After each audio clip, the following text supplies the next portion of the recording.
everybody, and welcome to the Toy Lions podcast. I'm your host, Tom Romero, and with me is Ian Westhoff. How you doing, Ian? I'm doing good, Tom. How you doing? Great. We got a great show for you today. We actually have the creator of the Valaverse universe. His first major line is Action Force, Mr. Bobby Vala. What's up, guys? Hello, sir. How you doing? Thanks for having me. Oh, our pleasure.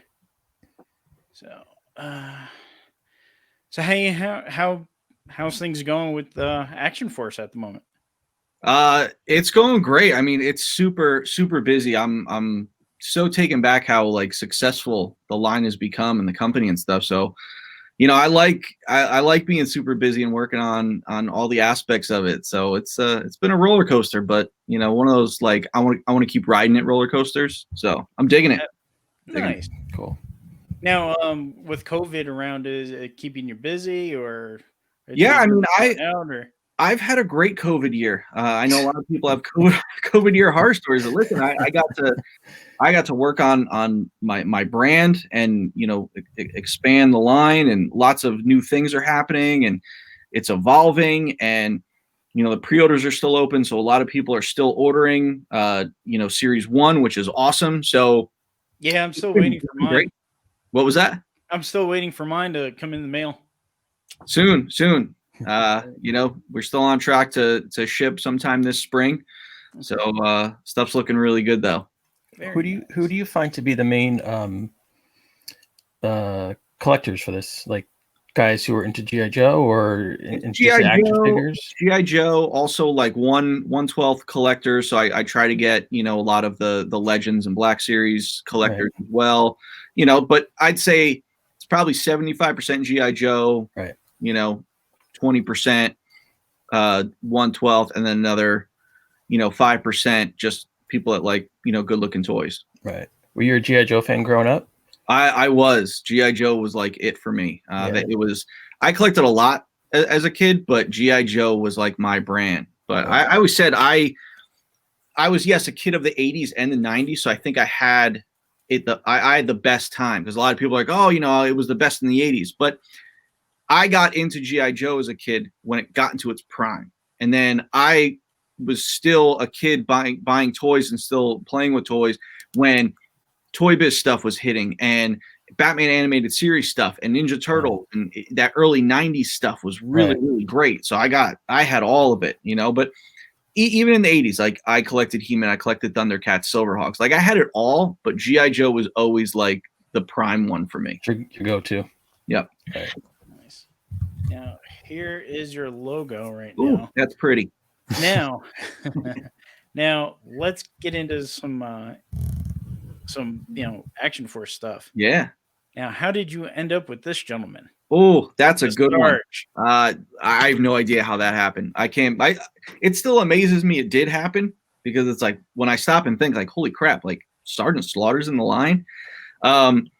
It was a good friend of mine who he and I both got laid off at Hasbro at the same time. And, he was kind of pushing me towards doing my own thing. And, I would always bounce a lot of feedback off him. And I want to say, like, I don't know if he brought it up or I brought it up, but I think I might have said like, oh, it'd be really cool to get Sarge in the line. And he's like, oh, you should, try to get him. What's the worst he could say? No. And I was like, yeah, I guess.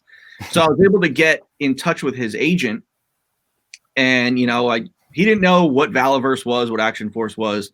So it's like, no one was doing anything with Sarge. His WWE contract was up, so Mattel wasn't doing anything more. Hasbro hasn't done anything with him for years. So he was kind of like, yeah, put a deck together, send a pitch, and let us know what you want to do. And I right away put a deck together, mocked up the figure, told him like the story, how I want to bring Sarge into Action Force. And I sent it to him, and I heard back like 2 days later, like, he's like, we love it, let's do it. And I was like, oh, really? So it was like, it was really crazy. Like I had met Sarge at Comic-Con, like I think in like 2014 or 2015. But then it was like talking to him on the phone. It was like, it was crazy. It was really crazy. Like I couldn't believe it. Like I was like a starstruck fan, and and even still now, like when we did Joe Fest together this past year, his booth was next to mine, and we went out to dinner and we're having drinks, and I'm like, wow, this is crazy. Like Sarge. And then the funny thing was he just like texted me, a few minutes ago because I got that belt behind me, and he asked for pictures of it. So I was like, wow, Sarge, like, text me, like that's pretty wild. But it was also that's the beauty of toys. Yeah. Tom, can you throw that figure back up for a second? Yeah. That is such a like beautifully designed figure. Thanks, man. All the detail, just like incredible. Thanks. That is so awesome. Now, you have an artistic background. Is that how you broke into Hasbro? Yeah. So I originally started out trying to get into the comic industry. I went to school for illustration and drawing comics. That was hard to break into. Very hard business. And then I ended up kind of getting like some freelance toy design work, and I was like, wow, this is awesome. Like, this is a lot of fun. And then I got to go up to the Hasbro offices and see them, and I was like, I want to work here. Then I ended up like going back to school, getting my toy design degree, and then getting, a job with Hasbro after I graduated. What goes into a toy design degree? Oh man, a lot, because they teach you all the aspects of it. Like, there's more illustration classes, which was, good for me because I had the background in it. But, they teach you like how product is made, the materials, like all the steps that go into it.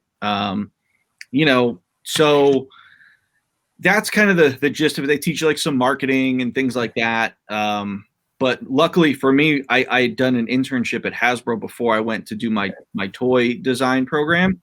So I had that experience of learning kind of the ropes of toy manufacturing. So when I got there, I rolled with it a bit more than other students. And then doing another internship at Hasbro, and then I kind of got the skills to make it back there. So it's a lot of work, but it was great. It was awesome. What lines have you worked on? So when I got to Hasbro, I was working on the exclusives team. So I got to work on a lot of brands. So back then, it wasn't the brands handling exclusives. It was an exclusives team handling all the brands. Oh. So I got to work on Transformers, G.I. Joe, Marvel, Star Wars, Nerf.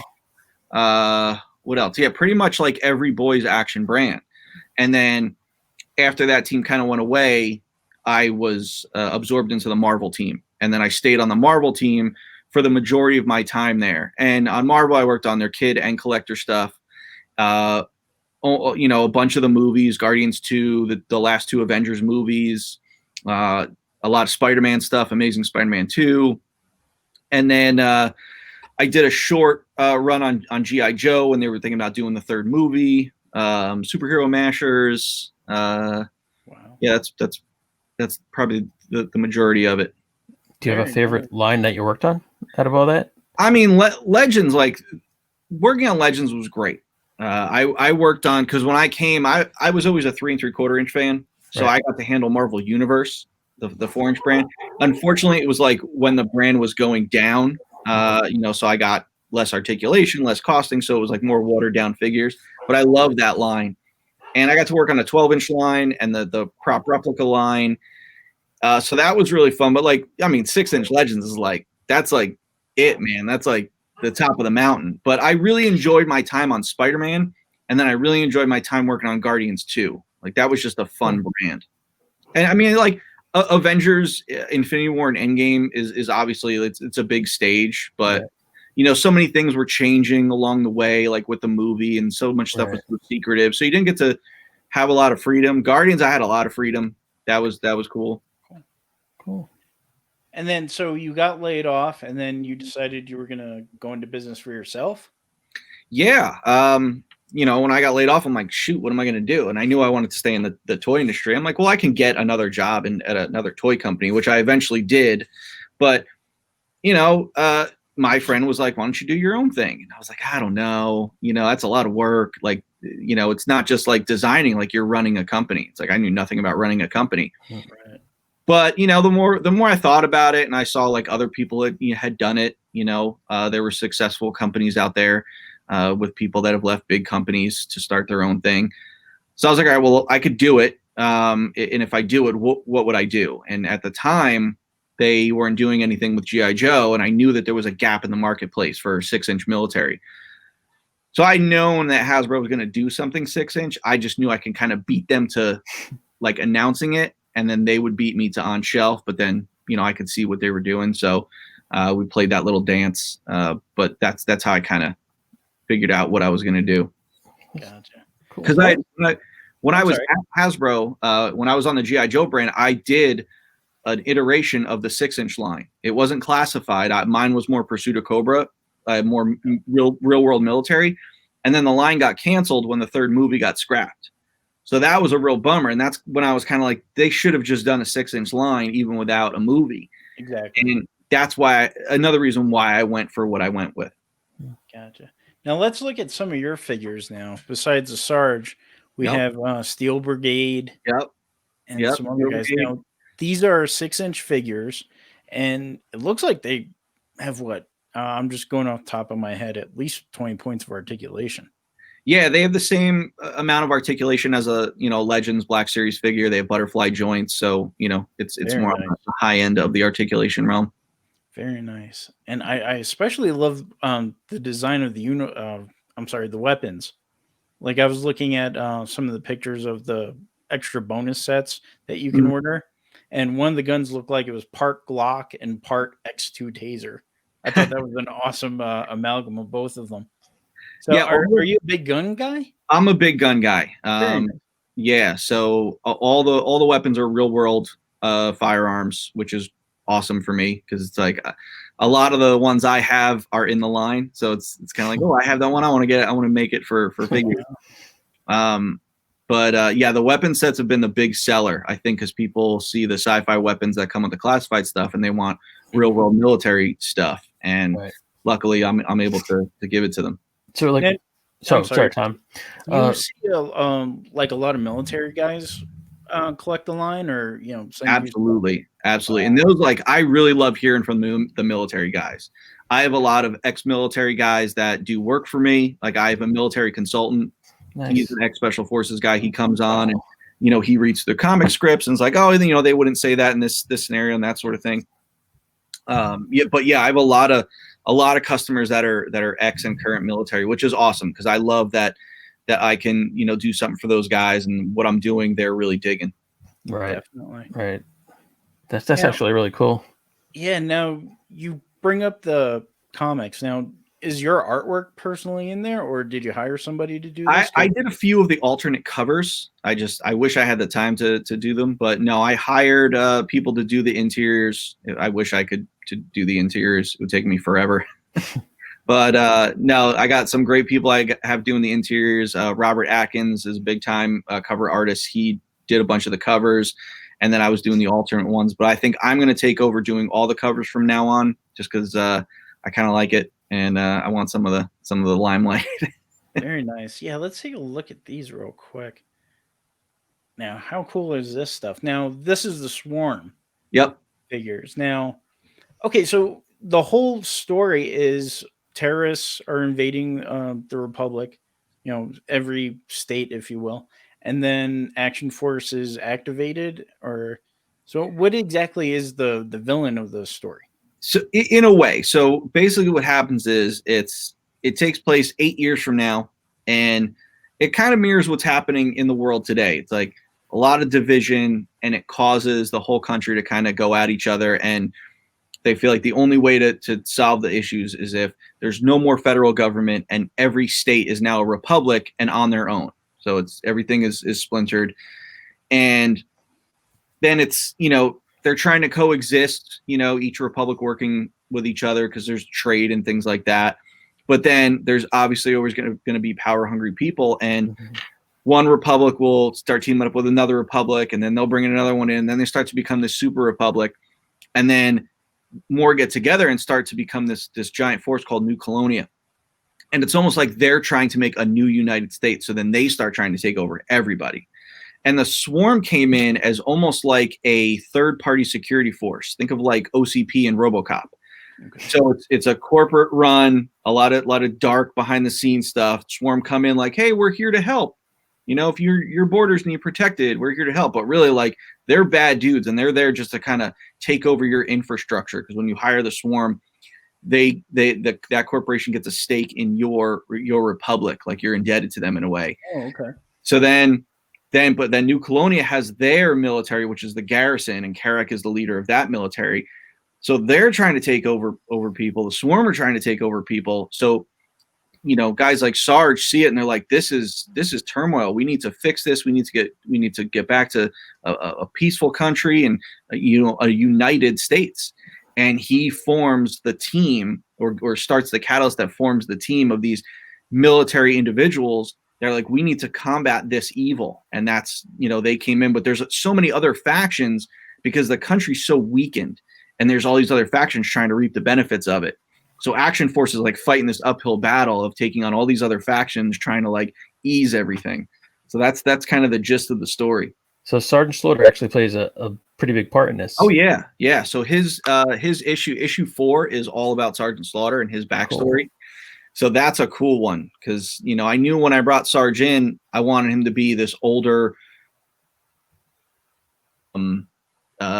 retired vet that kind of sees things from his point of view. Like, well, I can't really do anything. He's trying to do something about it, even though he's not part of any military. He's retired, but he's like, I have to do something about this. Right. So that's kind of Sarge's role because he's so torn. And he's like, I fought for this country and I want this country to be what it was. Right. So just like the red, white, and blue running through his veins. Exactly. He has to just put the hat back on and get back to it. Yep. And you get that very much in that issue. That's cool. Where are the issues available?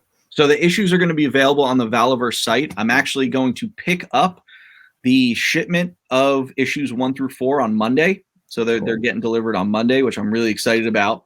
So then I just have to, I'm going to bag and board everything because when you order a comic from me, everything is bagged and board for you. And those will go up in a couple weeks. So by the first week of February, the comics will be up on the online store. So just for those of you out there that want the comics, just follow all the Valaverse social media, and I'll be putting updates on when the comics will go up for sale. Cool. Now I wanted to talk about this gentleman right here, Condor. Yeah. He's actually from the UK, according to this bio. Yep. Yeah, he's like a throwback to the original Action Force line. Because for those of you that don't know, Action Force was basically G.I. Joe in the UK. It was put out by a company called Palatoy. They had a military line. Then they were absorbed by Hasbro. Hasbro was distributing G.I. Joes under the Action Force banner because G.I. Joe was too kind of red, white, and blue American. And then after that kind of went away and G.I. Joe became a household name, everything in the UK was just G.I. Joe after that.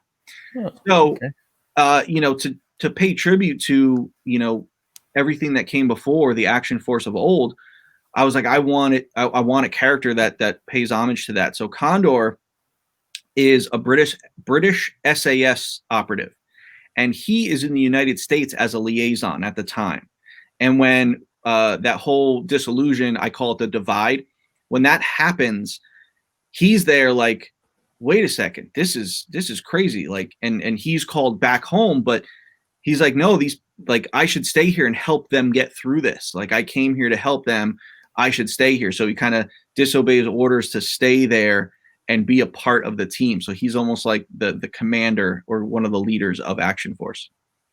You seem to put like a lot of thought into this background. Like how much background information do you have that probably wouldn't even make it into the comic? Like, do you know kind of like everybody's backstory and certain little things that you may never get told? Or because everyone, like, you'll see like the bios that are on the site, those are actually the bios that are on the file cards on the packaging for the figures.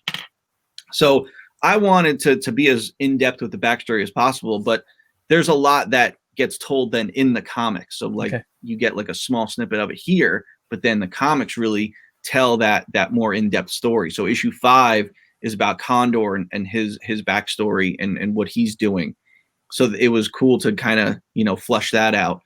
Right. But yeah, I knew from the start, like, I wanted these characters to be unique and I wanted them to be, I wanted the whole thing to be an IP, something that could evolve. I didn't want it to just be action figures. I wanted to look at it and say, this can be something else. And, there's a testament to the work that I put into creating this world, because now we're in the process of, the early stages of getting the live action movie made. For this? Very nice. Yeah. Wow! Congratulations. Thanks. Thanks. Yeah. That's mind blowing to me when I think that. I can imagine. Now, I just wanted to talk about the figure for a second. Now, you also have you can do some customizing with these figures, correct? You can, yeah. Like I know the customizing community is huge, and there's some people doing some great work out there. And as much as I wanted the characters to be unique and live on their own, I also wanted to give that ability to switch parts around. So you can, obviously the heads can pop off, and it's not like Black Series or Legends where they're inconsistent with their ball joints. Every ball joint is the same size, so every male head fits on every male figure. And then you can pop the figure at the torso, so you can basically change pants and shirts in a way. And then you can pop their boots off, their hands come off. The only thing that is hard to get off is their shoulders because of the butterfly joint. If you're a very seasoned customizer, you can do it. I wouldn't recommend it because it could damage the butterfly joint. Right. But all the vests come off,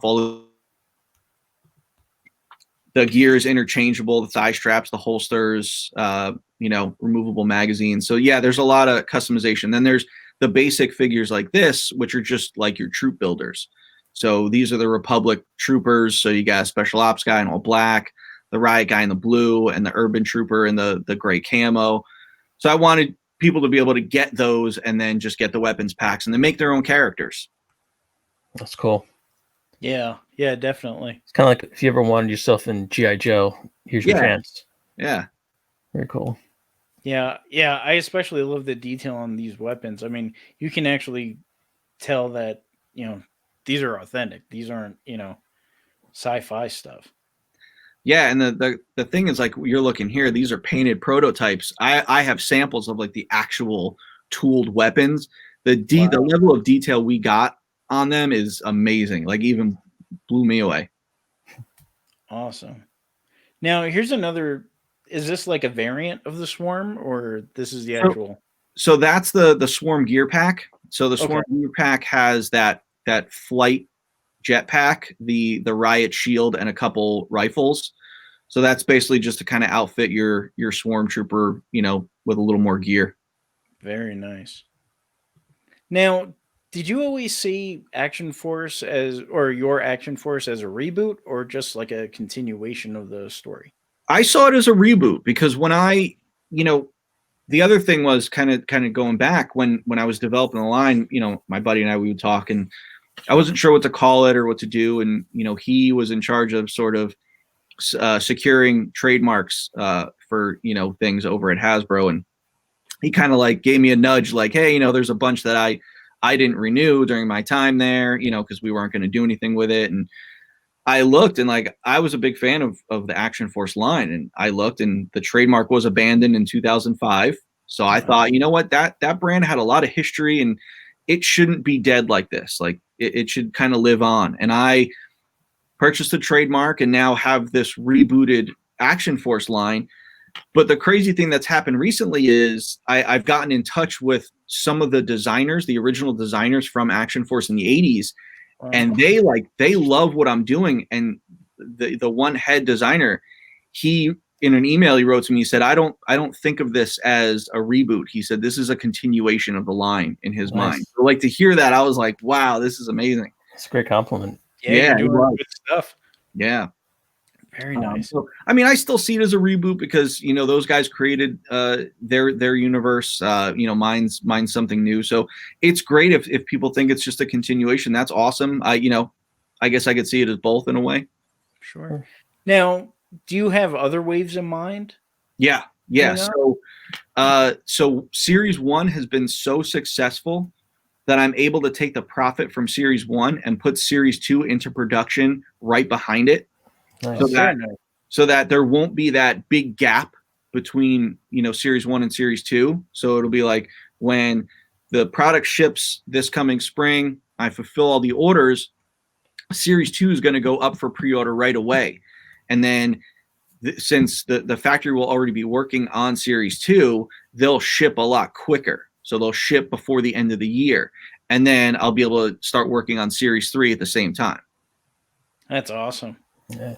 Now, I know you're sick of this question because every interview I've heard you, it always comes up, but I can't cheat our listeners. What about vehicles? Yeah, vehicles is I get it a lot. Because with military lines, you want military vehicles. Same thing with Star Wars. Marvel isn't really known for vehicles, but Star Wars, it's like you want those vehicles. But it's a really fine line to walk with vehicles at this scale. We saw it with Black Series where you can do something gorgeous like a TIE fighter. That thing was a work of art. But it's just so big, not everyone has the room for it. And people want to take that money and put more of it into their figures, not large vehicles. Got but then it's a matter of what's the right vehicle. So I picked up the Snowspeeder because that was always my favorite Star Wars vehicle. But that was the perfect size vehicle to do. Right. Not too big. It's perfect to, but then with vehicles, you get into a much higher price point, like the Snowspeeder is $100. And, to me, it's like I want to do a vehicle the right way, but I also want to make sure that the consumers are ready for it. Like I think when the TIE Fighter came out, I don't think people were ready for that price point. More stuff is coming out, and I think people are starting to get that at this scale, stuff is going to cost more money. Right. So, by the time I do vehicles, it's a couple years down the road, but I have ideas on how I want to do the vehicles. That's cool. So I'll make sure that when I do it, it's done right, and hopefully it's a success. Would you ever consider doing something like a build a vehicle, just having like different parts with waves? I kind of have something like that in mind. Okay. Because if you do a vehicle, you want to maximize the tooling for it. Right. So if you do a vehicle that's like a Snowspeeder, it's like that's it. That's all you have is just that Snowspeeder. But if you could do something that's a little more modular, it makes vehicles easier to do. Awesome. Now, do you ever see? I know you started this with Kickstarter. Do you ever see yourself taking this line or other lines in your Valaverse to retail? Yeah, that's the goal. So I'm done with Kickstarter. So Series 2 will be on my site. It's not going to be on Kickstarter anymore because we've kind of built that groundwork. And I work with a lot of wholesalers out there. So I'm working with Big Bad Toy. I'm working with Dorkside. I'm working with Kapow out in the UK, AFI in Australia. So Action Force is being sold worldwide right now, which is really, really great. That's beautiful. It's great to have customers and fans all over the world. Like that's awesome. I kind of looking up my orders and then pulling up the map and seeing where it's all sort of spread out. But I mean, yeah, it's obviously I think any toy maker's goal to get into Target and Walmart. Those are the top of the mountain. But I think that's a little early now. But I think once the movie comes out and then it's at a bigger scale, then it'll have to be in mass retail at that point. So is there a time frame for the movie? No, it's in the very early stages right now. We did just kind of land a director, and we're gonna get the script writer on it. And it's moving really fast for movie stuff. Usually it takes a long time for production, but the people that have seen the IP and the content are really into the story that I'm telling and the characters, and they want to get this thing out quick. So it's happening really fast, but it's still in the very early stages. Right. So I think realistically probably 23. Okay. 23. Sure. Yeah, would it be like theaters or streaming? You're not really sure. Who knows with the way things are. I mean, will movie theaters even be around in another year? Who knows? Yeah. Obviously I would love the experience of seeing it in a theater. Sure. But streaming is great. I get uncomfortable in movie seats unless it's one of those luxury movie theaters. So I like watching it in the comfort of my own home. But there's nothing like an IMAX theater and seeing something that surround sound and yeah. Do you have is there ever been an idea for like an animated series?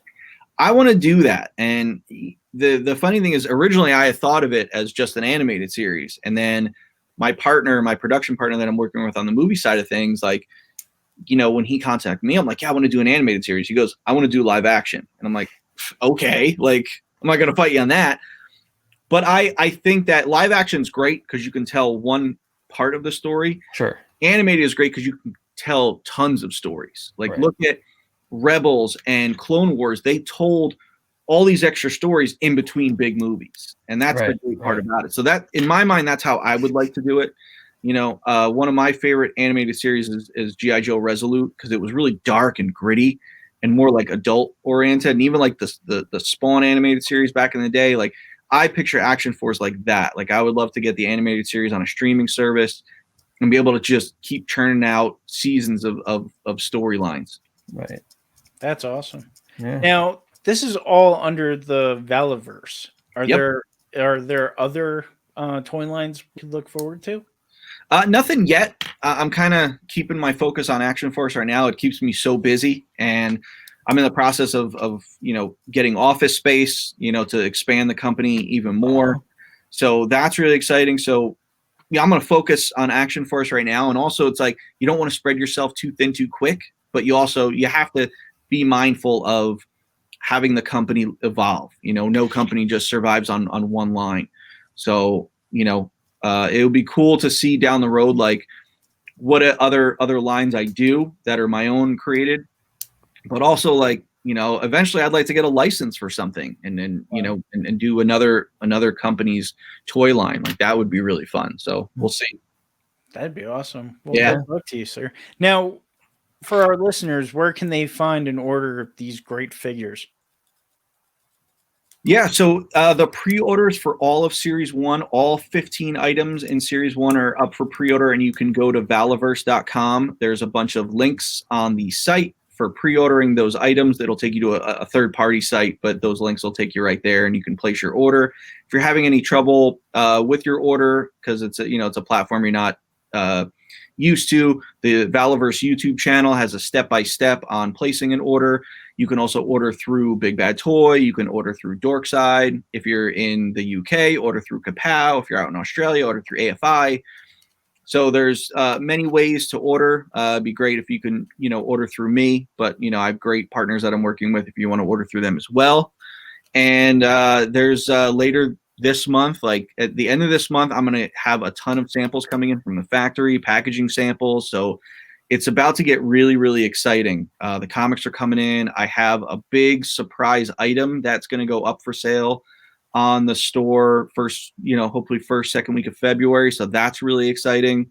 So the next couple of months, a lot of things are going to be happening. So that's awesome. Make sure you're following the social media, Valaverse on Facebook, Instagram, the YouTube channel. I'm always putting up content. So always letting you know like what's happening. Very nice. Well, thank you for your time, sir. Hey, thanks for having me. And whenever you want to come back to promote something, please let us know. Awesome. I appreciate that, guys. Thanks. Thank you so much. Best of luck with everything. I'm looking forward to the movie. Awesome. Yeah, me too. Yeah, definitely. That's incredible. We're going to jump into the news. You're more than welcome to join us if you want to put your 2 cents in, or, if you got to go. I'll hang out with you guys. Oh, awesome. Okay, so. Yeah, the UFC pay-per-view doesn't start for another couple hours, so I got time. Very nice. So, time for news. So, The Last Ronin, number 2, has been pushed back to February 17th. So, hopefully, they'll stick with it. Because it's a nice cover. I'm going crazy waiting for this next one. But on the plus side, in March, we're also getting the director's cut. Nice. Todd McFarlane recently came out and announced his Batman Beyond universe figures. So here's Batwoman Beyond, Blight, whose appearance is taken from the comic, and Shriek, and what kind of Joker? And the Joker bot is the Build-A-Figure. Now, here's something interesting. I guess Todd's working with Target to combat like bots and availability. So check this out. So the Terry McGinnis Batman right here, he's coming out in April. Shriek will be in June. Batwoman Beyond in August, and Blight in October. So pretty much by November, then you can get the Build-A-Figure, the Joker bot. Okay. Wow, a year-long Build-A-Figure. That's pretty wild. Yeah, I was gonna ask, do you see like shipping problems now with COVID, or is it just streamlined pretty much? I mean, I think everyone's seeing shipping problems. We see it, Hasbro, the classified lines, I think everything. For me, being on the East Coast, it's like I'm always in Target and Walmart looking at what's coming out, but shelves are always bare. But then I have friends that are in like Seattle and like, oh, I'm in Target, everything's here. So it's like I had to have my friends send me, Prince Adam because I can't find him here. Oh wow. Yeah, but yeah, I think shipping is going to be one of those things that it's going to be troublesome for a little while. But I think that's really interesting. He's going a year-long Build-A-Figure because I think Hasbro tried that like back in the day. I think the Fing Fang Foom Build-A-Figure wave. But I want to say like I think the last couple were short shipped, so they're really hard pieces to get. So I think what happens is if you try to plan for a year, you don't know what's going to happen. There's a lot of unknowns. Like the retailer can end up taking less or just cut that SKU altogether. And then you're like, oh, well, that's part of the Build-A-Figure. We got to get that out. So it's great that he's going that route to, help with all the troubles that are going on. But, I'd be a little weary. Yeah, his reasoning was he didn't want to shortchange anybody on the cases. So I am kind of curious about the case count, whether it's just going to be the one figure for that case. So I am That's what it kind of sounded like at first. Yeah, I am kind of curious about that. So coming up for pre-order, Super 7 is the War Paint Conan and the Demigod Serpent Thusla Doom. Both characters from Conan the Barbarian, the original movie. They are both up for pre-order for $45 from super7store.com. Now, here is something special that you could see right now on the Toylines website.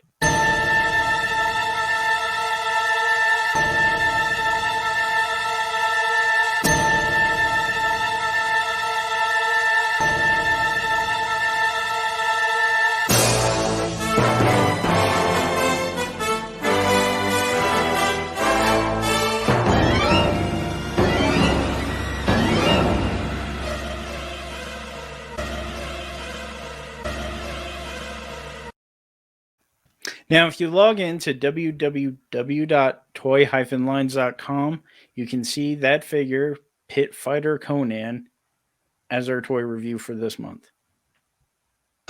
It's an excellent figure. I'm sure this is just as great, but here's something I'm going to give Super 7 a little nitpick. I am still waiting for this figure to come out based on Conan the Destroyer. I don't know what the delay is, but hopefully Brian can hurry up with that. Also, here's some monsterific news from Super 7. They put up this little teaser, and I'm guessing it's My Pet Monster. Yeah. So, now here's my question. Full size, or do you think it's a reaction? Or a plush, it's like plushy? Are you talking full size? Plushy. It does look like a Muppet almost. Yeah. Do you guys remember My Pet Monster? Yeah, I had one. It was awesome. Yeah. Oh, okay. And then Super 7's also releasing, I don't have a picture of it, but starting Monday, they'll be teasing new licenses. So far, I can gather Thundercats, Power Rangers was up there, Silverhawks, and Godzilla. A lot of 80s stuff. Not for the new Godzilla, right? Possibly. Right. I think that new trailer for Kong and Godzilla drops tomorrow on Sunday, as we record on Saturday. That is. Now here's something for you Jaws fans from NECA. Quint with soft goods. He'll be 8 inches, fully articulated. It's incredible. Like they got his face perfect for Robert Shaw. It kind of reminds me of a Mego figure in a way. But it looks just like him. Yeah, that's cool. I mean, I like the soft goods stuff. I don't know. Maybe it might be just too close up. Like it. Do you feel his head is too big? I was thinking that. Yeah, Yes I was gonna. Yeah. Yeah, but yeah, I think you were right about the Mego figure look. And then let's see. And then so Batman has a documentary by Phil Mackey and is up at Kickstarter right now. So if you're curious about how Batman the Animated Series started, please log on to Kickstarter and support him. Now here's something I'm excited about. Invincible, the Amazon series, based on the Robert Kirkman Image Skybound book, will premiere on Amazon Prime on March 26th. Wow. Yeah, it's based on the comic. I mean, it's one of those shows like we discussed before, too many big actors, which is always a concern of mine because eventually you're going to have these payrolls versus how much the show is actually bringing in. So I want to see this last from issue 1 to issue 100, but hopefully it'll get there. Are they going specific, like word for word from the comic, or are they kind of? No, it's adapted. So it's going to be pretty close to it. Yeah, I mean, maybe they change things here or there. Exactly. Okay. Exactly. Now, with your movie coming up, Bobby, do you see or do you think you're going to make changes on it? I mean, obviously. As far as what, like from the content in the comics? Exactly. So the reason, give you a little history on it. When my partner contacted me, he heard about my IP. He read about it. He was like, I want to do a movie on it. He wanted to option the movie rights from me. And,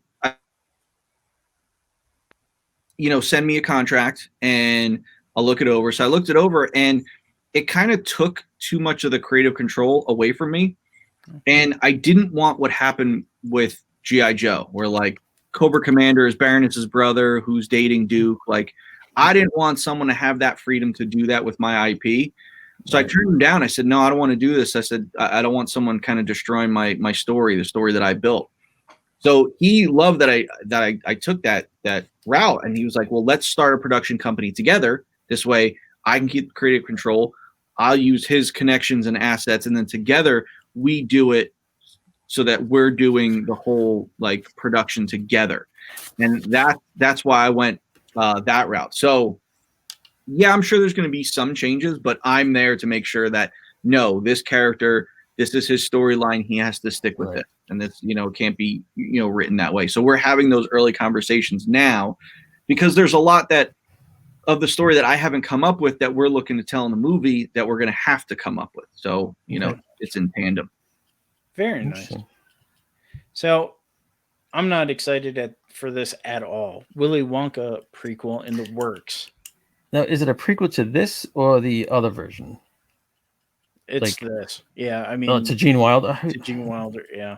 I mean, I don't understand it. I mean, Ronald Dahl made The Glass Elevator. That should be a movie we should be, being hopeful for. I mean, again, it goes back to what I've always said. I don't want to see where my characters have been. I want to see where they're going.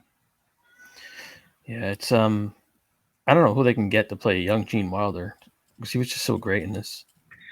I remember hearing early on, like I want to say like 6-7 months ago, that Ryan Gosling was in talks to be a Willy Wonka, and I was like, you know what, he'd do a really good job as Willy Wonka.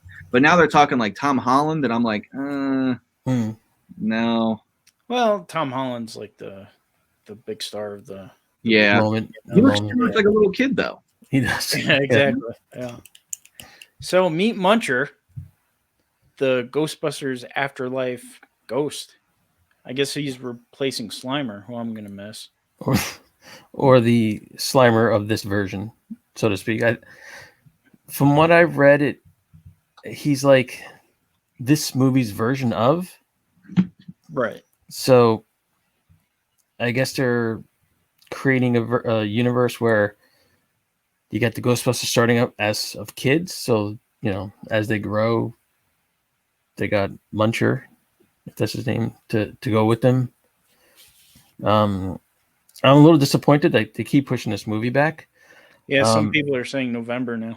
Yeah, and I'm kind of thinking, is this going to actually affect it? Because first it was going to be last year, and then it was going to be in a couple of months. Now it's November, and it's like you're sitting on this movie we've been waiting forever to see. And I don't know if it would be wiser to just go streaming right now or not. I mean, personally, I just want to see it. I'm like, come on, I need to see this movie. But the longer you hold back, unless there's an issue with the movie, which I doubt, it's kind of like, why wait? And then it didn't really give a reason to, as far as I know. So I just kind of. Well, you know how it always goes. You know, everybody makes a movie. I mean, they want to see it on the big screen. They don't. Of course, yeah, but I think in the end that could hurt them by waiting so long. Yeah. You know, what if they you lose some of your audience because of that? Like, oh, but it's out now. I don't want to see it. You know, like one of those things. I guess it's a risk. Yeah, look at Black Widow. I feel like they're getting that with Black Widow. It's at the point right now. It's like, okay, well, Avengers is kind of done, and now it's like this movie is delayed and delayed. It's like, all right, well, you're not going to do streaming, and it's like by the time it does come out, are people really gonna really care? Interested in seeing it? Yeah. Yeah. I mean, look what happened to Mulan. You know, I think like maybe 2 people paid the $40. I think that's the other problem. Is like, you know, you join the service and then it's like you're paying the fee, and I get you need the fee because they need to make their money back. So it's like I get it's tough for them to make this decision. But it's interesting when you see Disney, who charges you a monthly rate, and then if you want a new movie, you're paying $30. But HBO, it's shipped for a monthly rate, and that's it. So I know when the Snyder Cut comes out, you're going to see their subscriptions go up like crazy, and that's where they're going to get the money from. So I don't like the model Disney is doing. It's like, listen, I'm already paying. Yeah. You know, give me, if you're going to put it out on streaming, make it available. Like, don't make me pay for it. Don't make me pay this extra. If you get people that are on the fence, they're not going to spend the $30. Exactly. Yeah. Honestly, like when they put it out, I'm a big Disney guy. We pay every month for it, but I didn't spend the extra money to see it. I was like, I'm not doing it. Yeah. I don't have the extra money for that. So. Yeah, we pirated it because, you know, me and my wife, we weren't really like big on wanting to see it. So like my buddy's Plex account, like we watched it there and we're like, oh, thank God we didn't pay for it. You know, I thought the same thing when I saw Wonder Woman. I'm like, oh, good thing this movie. Well, that's the thing too. It's like, what if you spend that money? Like, oh man, I just 40, you know, whatever. Could have bought a toy. I guess it's the same if you were to go to a theater. You know, you see bad movies in the theater. But it's an experience. You go there, it's popcorn and stuff like that. It's a thing. Yeah. But yeah, it's tough because I want the content. Like I said to my wife, I'm like, it sucks. It's like when we want to watch a movie, it's like there's really not much out and available. And it's like they're holding back a lot. And it's like, I want to see the new James Bond. And it's like, man, like put this content out there. But at the same time, I look at someone like Christopher Nolan, who is really big on the theater experience. And he just left Warner Brothers because of their partnership with HBO Max. And so he, like, you know, it's like, I see it from his side too. But at the same time, we're in a time where you can't go to the theater. So put it out on streaming. Don't wait. Theaters will come back, hopefully. And then, you know, then you do the theater model. But for now, don't hold it back. Yeah. Exactly. You know, whenever Batman comes out, that's going to be another thing. Yeah. Like, will we be able to see him in the theater? I really want to see that movie. Yeah. I guess time will tell. I mean, maybe it'll be better, you know, but more under control things, hopefully. Because when's that supposed to come out? October? I think it got pushed back at least a year, right? Yeah. Or October. 2022 or no? No, this year. Oh, this year. This year, right? Yeah. Yeah. So the Four Horsemen Mythic Legion War of Atherblade, the video game crowdfunding is now live. Extras include a male and female orc or elf. So log on to forgehorseman.com and participate. So I guess last week I was right, Tommy, that it was an orc. Yes. I just said is it orc, troll, or goblin, but I liked it either way. And he is cool looking. So this from CBR.com. Diamond Select Toys has announced Invader Zim 2-packs. The figures will include Zim, Gur, Dib, and Gaz. Each figure will stand 3 to 4 inches tall. The packs will be Zim and Gur, Boy Disguised Zim, Dib, Dog Disguised Girl, and Gaz, and they will each retail for $24.99 and will ship this summer. So pre-orders are now open. Very colorful. Yeah, they look just like the cartoon, really. Now, Superman and Lois. I was hopeful when they announced it, but I just don't know anymore now that I've seen the first trailer. Yeah, he kind of looks like Dean Cain. Slightly. Yeah, a lot of people say that. Yeah. So, Superman and Lois will premiere February 23rd on the CW, and we'll have a 90-minute premiere pushing the Flash out, and a half-hour special. So it's basically the story about the Kents, going back to Smallville and raising their children, 2 boys. However, you were saying before, Lois doesn't want to be in Metropolis or something like that. Yeah, they both don't. That's the premise. They're leaving Metropolis for. I don't know. It sounds kind of weird. You know what? I'll give it a chance. But then again, I'm not a Superman guy, so I mean, my sister is, and she'll watch it. But yeah, I'll give it a chance. But I don't know. They just lately they've been striking out with anything Superman. PowerCon is advertising and seems hopeful that the He-Man and She-Ra convention will take place on September 11th and 12th in California. So I'm hoping Val's right, and I would love to get back to some semblance of normalcy. I'm thinking Val should put on the East Coast, maybe, since half of California's shut down, sort of. Well, here's the thing: if he wants guests, he can't move it. Why is that? At least that's what I'm told. Well, a lot is it because most people are out there, or that, and a lot of people don't want to travel right now. Right. So it's just more economical just to keep it in California for now. Sure. Because I remember a few years back he wanted to make it a traveling show. That would be cool. But I think he had a hard time getting securing guests. Gotcha. So I mean, I could be wrong, but.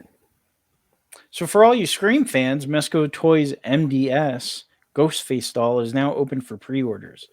This 18-inch beauty is based on the character from Scream and will be retailing at $94. So if you log on to mescotoys.com, you can order yours today. It's not money, though, for a plush. Yeah, but if you're a true fan, you'll pay it.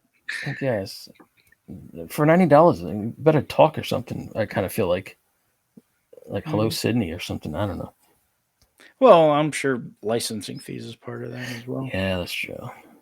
I'm sure there's a lot that goes into the prices that we as fans don't know about what makes a price. Oh, yeah. I mean, I recently learned paint applications are like a penny a stroke. It's really? Not even, yeah. I mean, I'm sure you could back me up on this, Bobby. Yep. I mean, basically, yeah. Every deco stroke of the paint, that's 1 penny. Wow. Yeah, you have to think of it like if you were to hit a certain area. So if you were to look at Prince Adam's belt, so you can hit this tiny area here, 1 hit, 2, 3. Think of if you're spraying paint, what is hitting that area, and then how many times you have to cover that. So, yeah, deco definitely gets expensive. That's why you see a lot of companies if you see his hair is a separate part from his head, so that they could do the mold color that way. But there's also now, that digital face printing that Black Series and Legends have, and I picked up this, Steve Austin, he's got it. That's pricey as well. So, and then there's tampo printing, which is when you see a patch on someone, it's almost like a stamper that goes over it. that all that stuff gets really pricey, and then there's royalties involved. When you license something like that, eats into the overall cost as well. Now, when you did Sgt.Slaughter, was it just sculpt, or did you have that camera that supposedly like takes their? It was all sculpt. I have some really great sculptors, and she did a great job nailing his likeness, and his daughter actually said that was the most accurate looking Sarge figure that anyone's ever done. So that's pretty cool. Great. That's great compliment. Yeah. So, I mean, there's fantastic sculptors out there. The guys at Channel Giant do amazing work. The Four Horsemen guys do amazing work. So, there's a lot of that scanning, that face scanning, which helps big time. I know Mattel uses a lot of that, but if you get some really good traditional sculptors, they can nail a license big time. Awesome. Well, gentlemen, it's time to light the lights on Disney Plus. The Muppet Show, all 5 seasons, will begin streaming starting February 19th on Disney Plus. What's interesting about this? Originally, the DVDs you couldn't get them. You could Time Life offered some, and it wasn't the entire season. And I remember ordering them on Time Life this years ago. Then they started putting out the seasons, and I think they only got to season 3.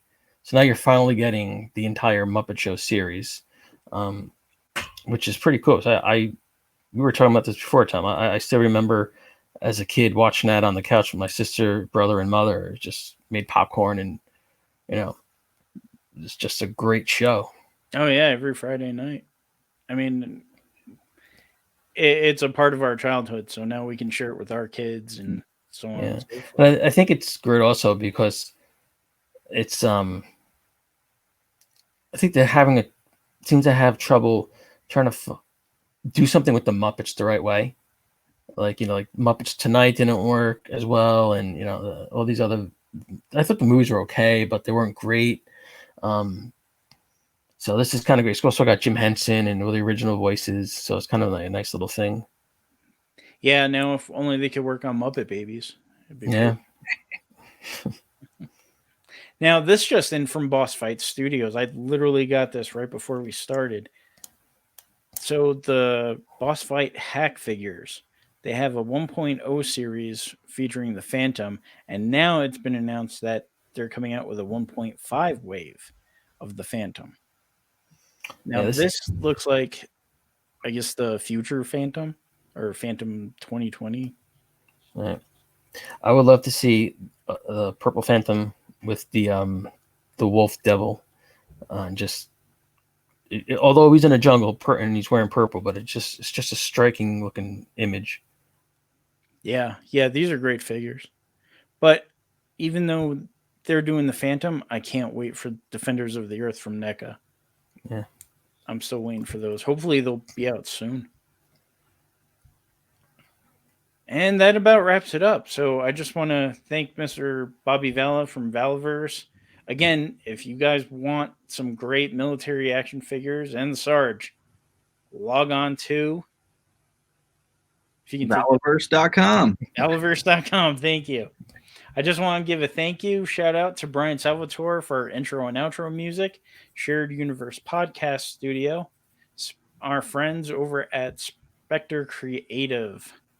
They have a great YouTube channel. If you want a PhD in toys, I highly suggest you log on to it. Scott is great at teaching people.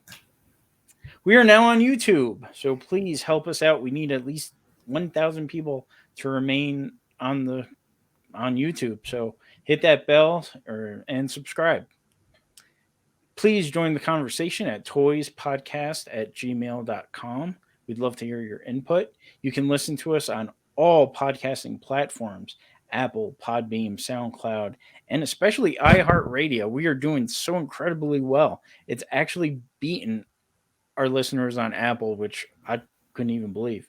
So please subscribe, give us a rating, or do both. Also enjoy our new podcast, Rocketeer Radio, hosted by Ian Westoff. You can also find those episodes on all your favorite podcasting platforms. For the latest toy news, please log on to www.toy-lines.com. And we have our Conan review from Super 7, so give that a look. Follow us on all the social media platforms at Toy Lines. And on Facebook, you can find us in two ways, at Toy Lines or Toy Shelf Magazine. So I just want to thank again to Mr. Bobby Vala and the Valaverse. Thank you. Go out. Thank you guys. Go out. Get Action Force. You're not going to regret it. I can't wait to get mine.